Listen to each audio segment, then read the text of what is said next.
Maharashtra today 24 news सत्य परिस्थितीचा सविस्तर आढावा।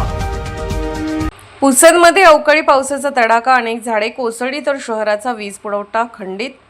पुसद शहरात काल रात्री झालेल्या अवकाळी पावसामुळे मोठे नुकसान झाले असून अनेक ठिकाणी झाडे कोसळण्याच्या घटना घडल्या आहेत। जोरदार वाऱ्यासह झालेल्या पावसामुळे रस्त्यावर झाडे पडल्याने काही भागात वाहतूकही विस्कळीत झाली। दरम्यान या पावसाचा सर्वाधिक फटका वीज पुरवठ्याला बसला असून रात्रीपासूनच संपूर्ण शहरातील वीज पुरवठा खंडित झाला आहे। त्यामुळे पुसद शहर अंधारात बुडाले असून नागरिकांना संपूर्ण रात्र अंधारातच काढावी लागली। अचानक आलेल्या या अवकाळी पावसामुळे नागरिकांमध्ये भीतीचे वातावरण निर्माण झाले। प्रशासनाकडून नुकसानग्रस्त भागाचा आढावा घेतला जात असून वीज पुरवठा सुरळीत करण्याचे प्रयत्न सुरू आहेत। महाराष्ट्र टुडे मराठीसाठी ब्युरो रिपोर्ट सचिन झिटे, पुसद, यवतमाळ।